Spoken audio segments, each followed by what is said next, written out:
que quem quiser pode fazer perguntas, eu respondo aqui, né? Mas se tiver algumas outras dúvidas, pode entrar direto em contato no canal do RI ou no Instagram. E eu vou deixar de novo, como todos os meses, eu deixo gravado, né? Então, para benefício dos seguidores, investidores que já estão aqui na live, vou começar com o fundo REC-R, né? O fundo REC-R é um fundo de recebíveis imobiliários, é um fundo que investe em CRIs, né, certificados de recebível imobiliário. É o fundo mais antigo da REC, ele foi criado em novembro de 2017. Né? Hoje ele está com alguma coisa da ordem de 2 bilhões e 500 milhões de reais. Nesse mês de maio, teve uma distribuição de R$ 1,0543, acima de R$ 1. Isso é decorrência do IPCA, como o IPCA fica mais alto, 75% do portfólio é IPCA, então o rendimento acaba acompanhando um IPCA mais alto, né? Nesse mês de maio, o fundo teve muitas compras e muitas vendas, teve uma reciclagem dos portfólios. Teve uma questão da compromissada, que o fundo tem algumas operações compromissadas, e durante o mês de maio reduziu o volume, né? Como funciona? Quando você tem oportunidades de adquirir bons CRIs, mas ainda não tem o caixa proveniente das amortizações, faz uma compromissada, levanta um pouco de recursos, compra os CRIs, e depois, quando o fluxo de caixa normal do fundo volta, você reduz as compromissadas, né? Então, isso que aconteceu. Nada de extraordinário, os portfólios tranquilos, sem novidades de adimplentes ou inadimplentes, está tudo tranquilo por enquanto. A questão que sempre se faz todos os meses é com relação ao Morumbi.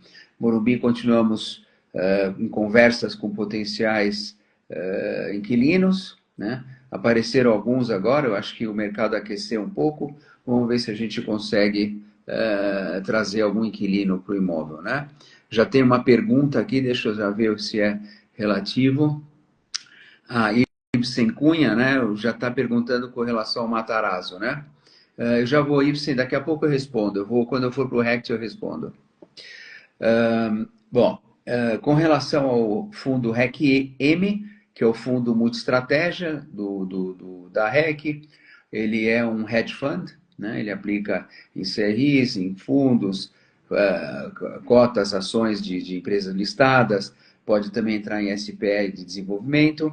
Esse mês foi um mês bom também, acima de 1%, né? 1,2%, deu a distribuição 0,12%. E uma boa notícia é que teve também ganho de capital não realizado. Então, o valor patrimonial da cota subiu, né? Está na faixa de 9,81.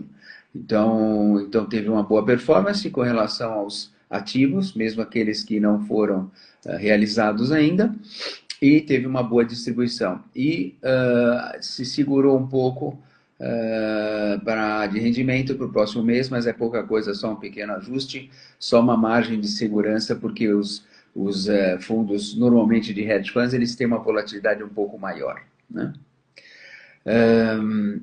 Com relação ao HELG, o fundo de logística, como todos já foram informados através dos vários fatos relevantes do relatório, o fundo concluiu a venda dos 133 milhões de galpões para o GGRC. O fundo já recebeu os recibos da nova emissão do GGRC, então o HELG hoje tem como único ativo cotas do GGRC. Essas cotas se tornam listadas e líquidas a partir do mês de junho, quando fecha a emissão, né? Existe um compromisso de uma venda diária máxima, uma venda semestral máxima, e existe também um ajuste de 10% no primeiro semestre e no segundo semestre, caso as cotações dos GGRC estejam abaixo do valor patrimonial, né? Então, o valor equivalente dessas cotas, né, se você pega o GGRC a mercado, vamos dizer, faz o valor, né, o valor de realização, né, está na faixa de R$ 87 por cota, ele está negociando na faixa de 72. Teve um rendimento de 0,68, que é o que a gente já tinha indicado nos meses passados e consistentemente tem apresentado após ter liquidado a dívida do Santander. Existe uma expectativa de um rendimento maior, de 0,75, mas isso não é uma promessa, quer dizer, é uma expectativa, né? Com relação à estratégia do fundo, o regulamento foi modificado para ampliar o escopo de atividade do fundo, né? Então já tem um investimento num fundo imobiliário, existe a possibilidade de se comprar outros, se investir em outros fundos imobiliários, existe a possibilidade de CRI, existe a possibilidade de uma série de coisas. Nós vamos avaliar como que o fundo se comporta ao longo dos próximos meses e procurar gerir o fundo para maximizar o retorno ao investidor, tanto de dividendo como de ganho de capital, né? Então, esse aqui é o HELG. O RECD é o fundo de CRI amortizável, né? Não sei se todos estão a par. O fundo é um fundo que compra um portfólio, comprou um portfólio de CRI, e é um fundo que não tem uma gestão de compra e venda, de reinvestimento. À medida que o fundo vai recebendo os recursos dos CRIs, tanto de juros quanto de principal, ele distribui os dividendos e uma vez a cada 6 meses o fundo distribui amortizações, de tal forma que após 4 anos, na média, ele é liquidado. É como se fosse uma carteira administrada de CRIs, né?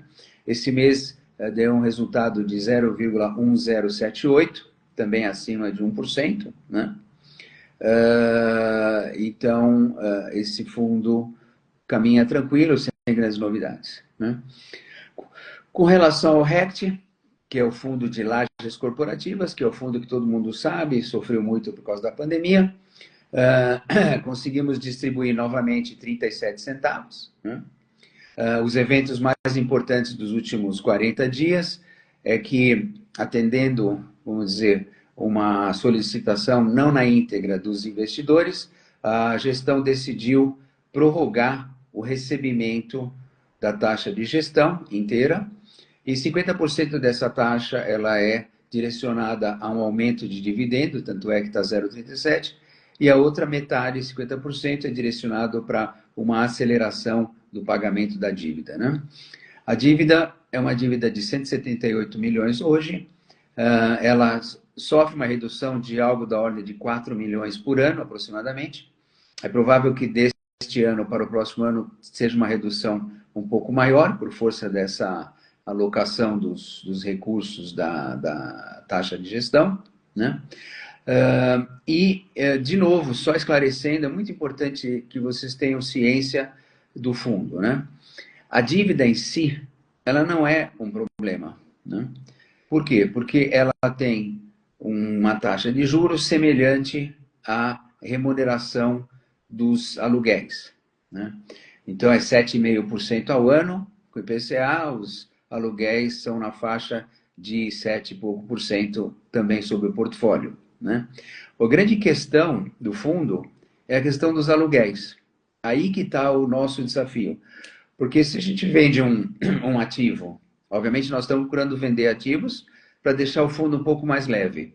Mas se vende um ativo a uma remuneração de 9% ao ano, deixa de receber 9% ao ano para pagar 7,5%. Então, não muda grande coisa na distribuição. O desafio maior, que é aquele que foi de fato consequência da pandemia, é o nível de aluguéis. Nós, em dezembro de 2019, tinha 8 milhões de reais de remuneração mensal de aluguéis, 8 milhões. Hoje tem na faixa de 5,5, 6 milhões. Então, esse gap de 2 milhões é um gap que a gente precisa recuperar. Uma parte por força de vacância, ainda que temos 10% de vacância, e a outra pelo fato de que, ao trazer os inquilinos de volta, para reduzir a vacância de 33%, nós propusemos e aceitamos condições de aluguéis menores, né? Muitos podem achar que isso foi estratégia errada, mas nós evitamos vacância, que alguns outros fundos não evitaram vacância. Aí você tem o pagamento de IPTU, de condomínio sobre as áreas vagas, né? Então, foi uma estratégia defensiva, onde a gente falou, bom, vamos aceitar aluguéis menores para trazer os inquilinos, não deixar os imóveis vagos, e depois, a cada 3 anos, você tem revisional, a cada 5 anos, você tem uma renovação de contrato. Então, essa foi a estratégia, né? Então, acho que respondi mais ou menos. No RECT, nós tivemos uma negociação anual com o Kinea, onde a gente procura pagar mensalmente a correção monetária acumulada sobre o principal. Qual que é o efeito? O efeito disso é não ter que emitir, né? E poder usar receitas de aluguel para cumprir com o pagamento das obrigações do passivo. Então, isso faz com que a gente consiga gerenciar a dívida sem problema até 2028. Vamos pegar as perguntas aqui, então. Eu já falei sobre os 5 fundos. Aqui tem várias perguntas. Eu vou começar pelo Ibsen, que tinha feito. Com o não exercício da opção do Matarazzo, como estão as perspectivas de alienação?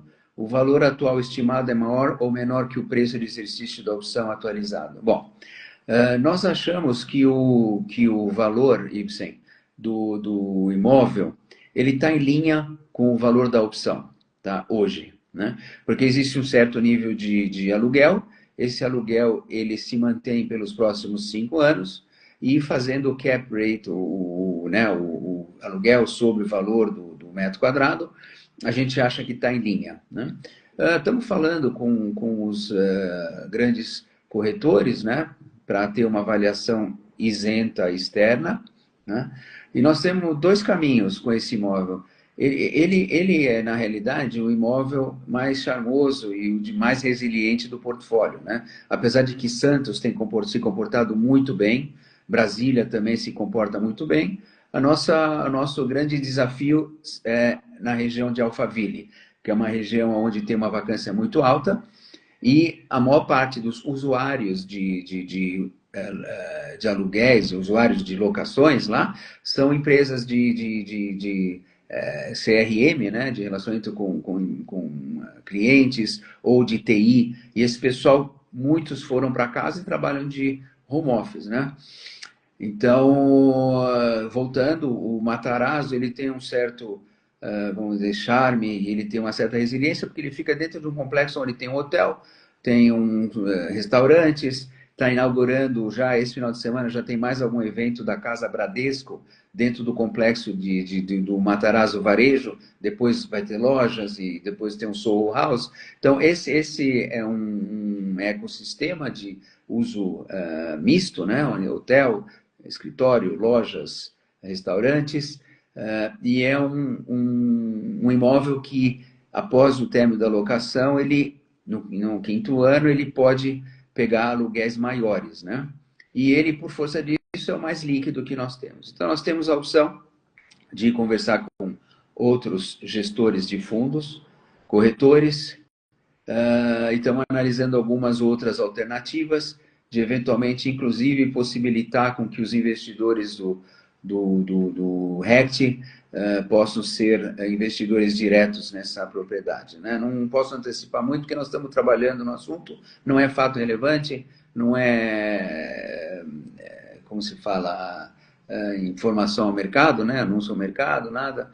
Então, vamos ver, estamos trabalhando, não estamos parados, tá? Às vezes, quando as coisas não acontecem, assim, não tem grandes notícias, dá a impressão de que a gestão está meio parada, mas não está. A gente está trabalhando, só não conseguiu atingir os nossos objetivos do nosso trabalho, por isso não tem novas informações. Hoje mesmo a gente teve uma assinatura de uma pequena renovação por mais 5 anos de um espaço em Santos, né? Santos está 100% alugado e tem uma lista de espera de empresas que gostariam de ocupar espaços caso tiver novas vacâncias, né? Então vamos lá. O Diego Alves Pinto teve uma live no canal do Clique Invest, um grupo de codistas pedindo mudança no RET, poderia comentar? Então, o Diego, o que acontece, a mudança que eles gostariam, os investidores, é de que a gestora não cobrasse a taxa sobre o valor patrimonial e sim sobre o valor de mercado. A questão é que no regulamento é valor patrimonial e essa é uma regra do regulamento que existe desde maio de 2019, quando o fundo foi criado, né? E a nossa visão é de que nós estamos fazendo o mesmo trabalho há 5, 6 anos, né? Com a mesma intensidade e nada mudou. E o valor da cota não está no nosso controle, porque a nossa gestão é sobre os imóveis e sobre o endividamento. Então, é isso. Quer dizer, eu não vou me alongar muito nesse tema, né? Celso Rodrigo, boa noite. RECT 11 temos perspectivas de melhora nos rendimentos e venda de imóvel. Bom, Celso, a venda de imóvel não necessariamente resulta num aumento de rendimento, tá? Ele só resultaria se nós vendêssemos o imóvel, não pré-pagássemos a dívida, deixássemos em investimentos em CDI, que remunera mais do que a dívida, né? Então, é difícil dizer se tem. Então, se a gente conseguir vender um imóvel, uma parte vai para pré-pagamento, uns 20, 25 milhões, porque tem multas de pré-pagamento, né? Que aí a outra parte ficaria rendendo o CDI, aí daria um diferencial de CDI 15 para 7,5, que é uns 7% ao ano a mais, mas ele não melhora necessariamente. O que melhora, Celso, o aumento dos aluguéis. É isso que de fato melhora o nível de rendimento, né? Celso Rodrigo também, mas 10% de vacância mudaria alguma coisa? Ah, sim, 10% de vacância muda, né? Se a gente consegue reduzir de 10 para 0, ele aumenta em mais ou menos 600 mil por mês, aproximadamente, né? 600, 500 mil por mês, e isso é alguma coisa como 48, 0,05. Então, iria de 0,37 para 0,42, tá?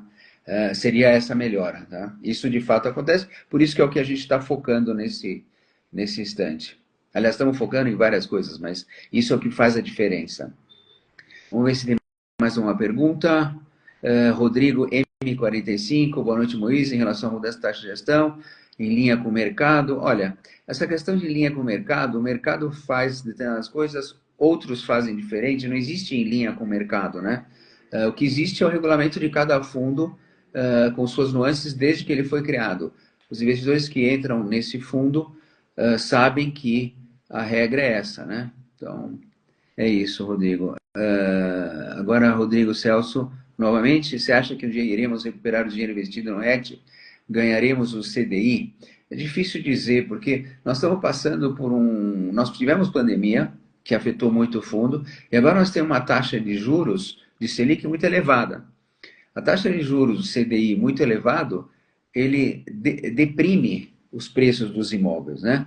Você quando um imóvel, normalmente, ele tem uma taxa de remuneração de 8 a 10% ao ano, né? Que é o cap rate, de 7 a 10%, e quando a taxa Selic cai, o preço do imóvel sobe.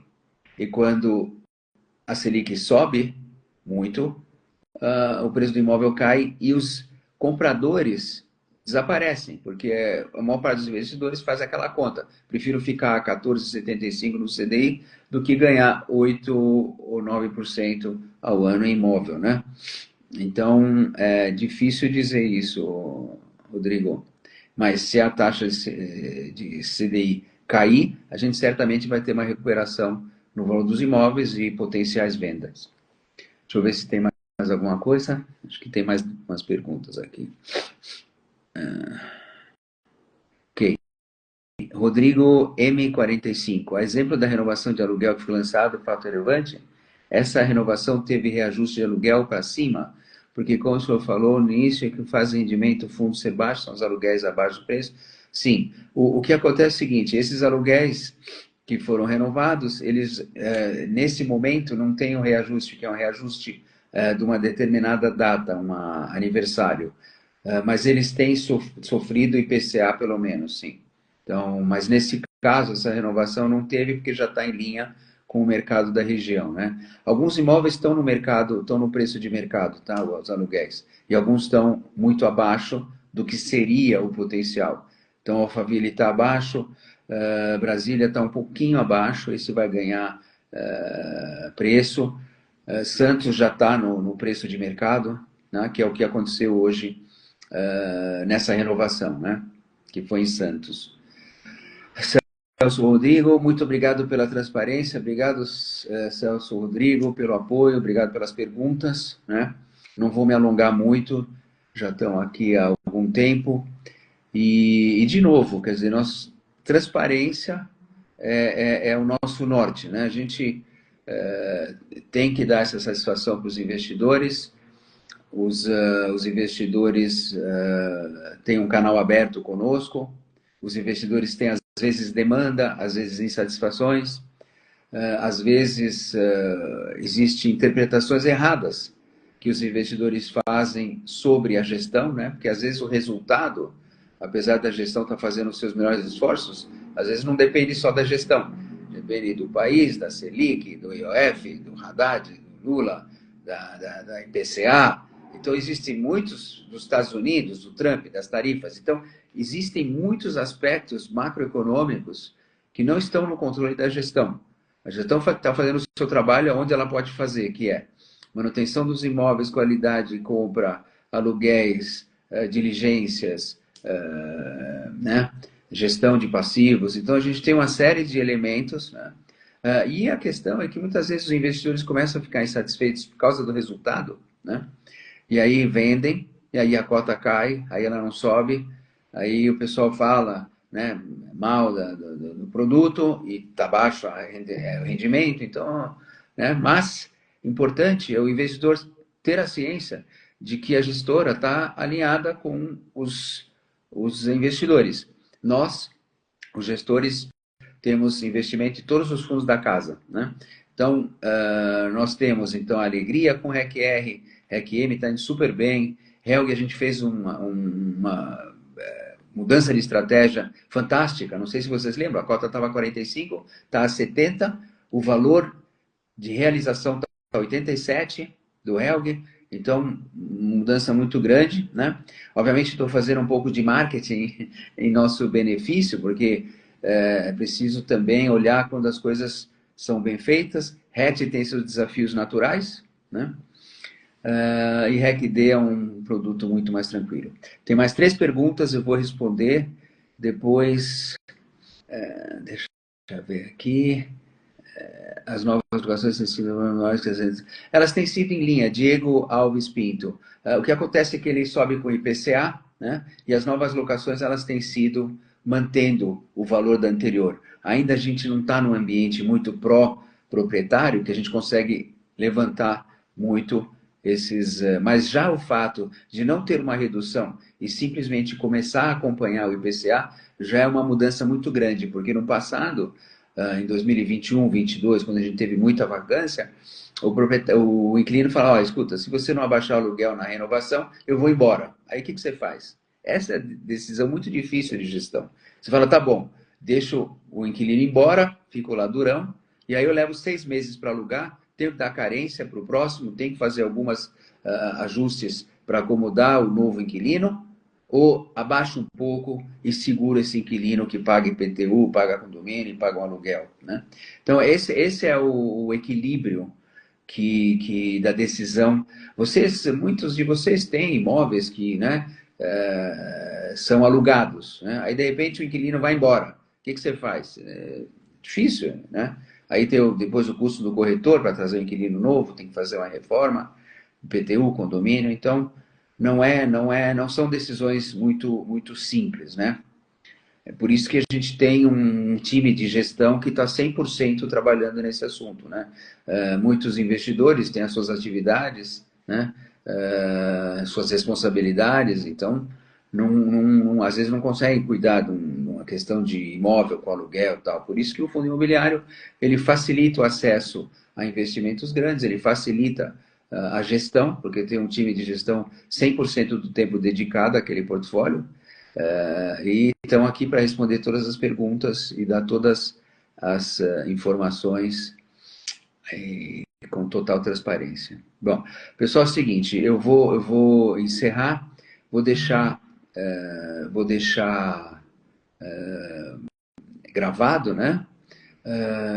E estão à super disposição. Se tiver algum fato relevante, alguma novidade, a gente vai informando vocês, né?